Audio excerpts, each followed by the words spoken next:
Hi అందరికీ! ఈరోజు మనం సి ప్రోగ్రామింగ్ లోపలికి వెళ్ళి ప్రతి ప్రోగ్రామర్కి అవసరమైన కొన్ని టూల్స్ గురించి తెలుసుకుందాం. వీటినే మనం సి హెడర్ ఫైల్స్ అంటాం. అదొక టూల్ కిట్ లాంటిదన్నమాట. సరే, ఒక్కసారి ఆలోచించండి. మనం చాలా సింపుల్గా హెలో వరల్డ్ అని ప్రోగ్రాం రాస్తాం కదా. కానీ అసలు ఆ ప్రోగ్రాంకి టెక్స్ట్ని ఎలా ప్రింట్ చేయాలో లేదా మ్యాథ్స్ ఎలా చెయ్యాలో, కీబోర్డ్ నుంచి మనమిచ్చే ఇన్పుట్ని ఎలా చదవాలో ఇదంతా ఎలా తెలుస్తుంది? ఆ ప్రింట్ ఎఫ్ అనే ఫంక్షన్ ఉంది కదా, దానికి స్క్రీన్ మీద ప్రింట్ చెయ్యమని ఎవరు చెప్తున్నారు? ఈ ప్రశ్నలన్నిటికీ సమాధానం ఒకే ఒక చోట ఉంది, అదే హెడర్ ఫైల్స్. ఈరోజు మనం ఏం చూడబోతున్నామంటే, ఫస్ట్ కోడ్లో ఉండే ఆ సీక్రెట్ ఇన్స్ట్రక్షన్స్ ఏంటో చూద్దాం. ఆ తర్వాత studio.h అనే ఒక ఐఓ టూల్ కిట్ గురించి, అలాగే మ్యాథ్స్ కోసం math.h గురించి తెలుసుకుందాం. తర్వాత కన్సోల్ని ఎలా కంట్రోల్ చేయాలి, కొన్ని స్పెషల్ టూల్స్ ఏమున్నాయో చూసి చివరికి మనం మొదటి ప్రోగ్రామ్ని ఎలా బిల్డ్ చేయాలో చూద్దాం. పదండి మొదలు పెడదాం. రైట్, ఇక అసలు విషయంలోకి వెళ్ళిపోదాం. సి ప్రోగ్రామింగ్కి పవర్ ఇచ్చే ఆ సీక్రెట్ ఇన్స్ట్రక్షన్స్ ఏంటో ఇప్పుడు తెలుసుకుందాం. హెడర్ ఫైల్ అంటే సింపుల్గా చెప్పాలంటే అదొక బ్లూ ప్రింట్ లాంటిది. మనం ఒక ఇల్లు కట్టేటప్పుడు ప్రతి రూమ్కి సపరేట్గా ప్లాన్ గీయకుండా మొత్తం ఇంటికి ఒక బ్లూ ప్రింట్ వాడతాం కదా, అలాగే హెడర్ ఫైల్స్ అనేది మన ప్రోగ్రాంలో వాడే ఫంక్షన్లు, వేరియబుల్స్ ఎలా ఉండబోతున్నాయో ముందుగానే చెప్తాయి. దీనివల్ల కోడ్ని మళ్ళీ మళ్ళీ వాడుకోవడానికి, షేర్ చేసుకోవడానికి వీలవుతుంది. మరి ఇదెలా పనిచేస్తుంది? మనం కోడ్లో #include header.h అని రాస్తాం కదా, అలా రాసిన వెంటనే ప్రీప్రాసెసర్ అనే ఒక అసిస్టెంట్ వస్తుంది. ఆ అసిస్టెంట్ ఏం చేస్తుందంటే, ఆ హెడర్ ఫైల్లో ఉన్న కంటెంట్ మొత్తాన్ని మన కోడ్లోకి కాపీ పేస్ట్ చేస్తుంది. అంతే, అప్పుడు కంపైలర్కి కావలసిన ఫంక్షన్ డిక్లరేషన్స్ అన్నీ ఒకే చోట దొరుకుతాయి. చాలా సింపుల్ ప్రాసెస్, కానీ చాలా పవర్ఫుల్. ఇక్కడ చూస్తే సిలో మనకు అందుబాటులో ఉన్న కొన్ని కామన్ టూల్ కిట్స్ ఉన్నాయి.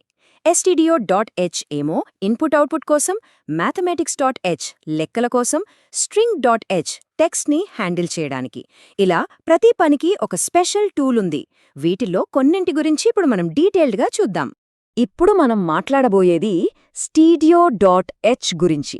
ఇది చాలా చాలా ఇంపార్టెంట్, ఎందుకంటే ఇదే మన ప్రోగ్రాంకి గొంతు, చెవులు లాంటిది. అంటే యూజర్తో మాట్లాడాలన్నా, యూజర్ చెప్పేది వినాలన్నా మనకు ఈ టూల్ కిట్ కావాలి. ఈ studio.h టూల్ కిట్లో మనకు చాలా టూల్స్ ఉంటాయి.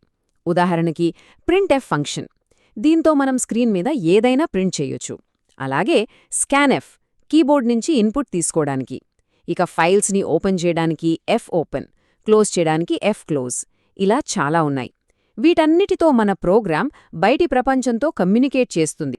ప్రింట్ఎఫ్, స్కాన్ఎఫ్ వాడేటప్పుడు మనం %d, %f లాంటివి చూస్తాం కదా, వీటినే ఫార్మాట్ స్పెసిఫైయర్స్ అంటారు. ఇవొక పోస్టల్ కోడ్ లాంటివి అనుకోండి. మనం ఏ రకమైన డేటాని వాడుతున్నామో కంపైలర్కి చెప్పడానికి ఇవి హెల్ప్ చేస్తాయి. ఉదాహరణకి %d అంటే ఇంటిజర్, %f అంటే ఫ్లోట్.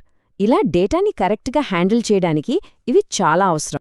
ఓకే, ఇప్పుడు మన నెక్స్ట్ టూల్ కిట్కే వెళ్దాం. అదే math.h. పేర్లోనే ఉంది కదా, కష్టమైన లెక్కలు, మ్యాథ్ ప్రాబ్లమ్ సాల్వ్ చేయాలంటే మనకు ఈ టూల్ కిట్ కావాలి. ఈ కోడ్ చూడండి. ఇక్కడ మనం stdio.hతో పాటు math.hని కూడా ఇంక్లూడ్ చేశాం. ఇందులో సీల్, ఫ్లోర్, స్క్వేర్ రూట్, పౌ లాంటి ఫంక్షన్స్ని వాడాం. seal of 3.6 అంటే 4 వస్తుంది, floor of 3.6 అంటే 3 వస్తుంది, square root of 16 ఏమో 4, ఇక pow of 2,4 ఏమో 16. చూసారా ఎంత సింపుల్గా మ్యాథ్ ఆపరేషన్స్ చేయొచ్చు. ఇంతకీ సీల్కి, ఫ్లోర్కి తేడా ఏంటి? చాలా సింపుల్. సీల్ అంటే సీలింగ్, అంటే పైకి. సో seal of 3.6 అంటే దానికన్నా వచ్చే ఇంటిజర్, అంటే 4. ఫ్లోర్ అంటే నేల, అంటే కిందకి. సో ఫ్లోర్ ఆఫ్ 3.6 అంటే దానికన్నా ముందున్న ఇంటిజర్, అంటే 3. అంటే తేడా.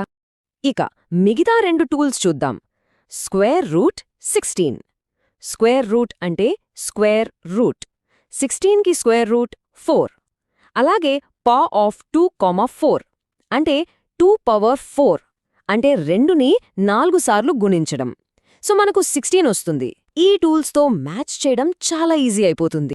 సరే, ఇప్పుడు conio.h గురించి మాట్లాడుకుందాం. ఇది కొంచెం స్పెషల్ టూల్ కిట్. మన కమాండ్ ప్రాంప్ట్ లేదా కన్సోల్ని డైరెక్ట్గా కంట్రోల్ చేయడానికి ఇది పనికొస్తుంది. కానీ ఇక్కడొక చిన్న విషయం ఉంది. అదేంటంటే ఇది non standard C library. Non standard అంటే ఇది సి లాంగ్వేజ్లో అఫీషియల్ పార్ట్ కాదనమాట. అందుకే ఇది కొన్ని పాత విండోస్ కంప్యూటర్లలో పనిచేయొచ్చు, కానీ ఇప్పుడున్న లినెక్స్ లేదా మ్యాక్ సిస్టమ్స్లో పనిచేయదు. అందుకే ఇప్పుడు దీన్ని ఎక్కువగా వాడరు. మరి ఈ Kanio.h టూల్కిట్లో ఏముంటుంది? CLR/SCR అంటే క్లియర్ స్క్రీన్. GetCH అని ఒకటుంది. ఇది మనం టైప్ చేసే క్యారెక్టర్ని స్క్రీన్ మీద చూపించదు. పాస్వర్డ్ ఎంటర్ చేసేటప్పుడు ఇది చాలా ఉపయోగపడుతుంది. అంతేకాదు, టెక్స్ట్ కలర్, టెక్స్ట్ బ్యాక్గ్రౌండ్తో టెక్స్ట్ కలర్, బ్యాక్గ్రౌండ్ కలర్ మార్చొచ్చు. అలాగే GoToHతో కర్సర్ని స్క్రీన్ మీద మనకు కావలసిన చోటికి పంపొచ్చు. ఇప్పుడు మరికొన్ని స్పెషలైజ్డ్ టూల్స్ గురించి క్విక్గా చూసేద్దాం. ఇవి కూడా చాలా ఉపయోగపడతాయి. ఫస్ట్ది ctype.h.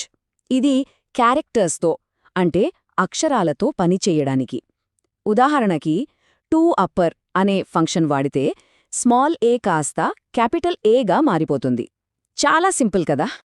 Next time.h. పేర్లోనే ఉంది, ఇది టైం కోసం. మన కంప్యూటర్లో కరెంట్ డేట్ అండ్ టైం తెలుసుకోవాలి అంటే ఈ లైబ్రరీ వాడతాం.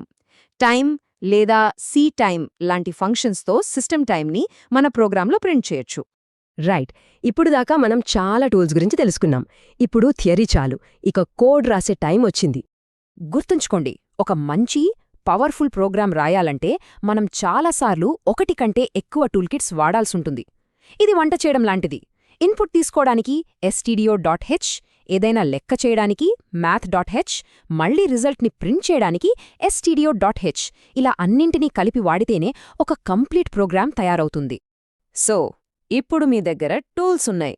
మరి వీటితో మీరు మొదట ఏం బిల్డ్ చేయబోతున్నారు? ఒకవేళ ఏం చేయాలో ఐడియా రాకపోతే ఇక్కడ కొన్ని చిన్న ఛాలెంజెస్ ఉన్నాయి. ఫారెన్ హీట్ని సెల్సియస్కి మార్చే ప్రోగ్రాం రాయొచ్చు, లేదా stdio.h వాడి ఒక మల్టిప్లికేషన్ టేబుల్ ప్రింట్ చేయండి. ఈ చిన్న చిన్న ప్రాజెక్ట్స్తో మీ కోడింగ్ జర్నీని స్టార్ట్ చేయండి.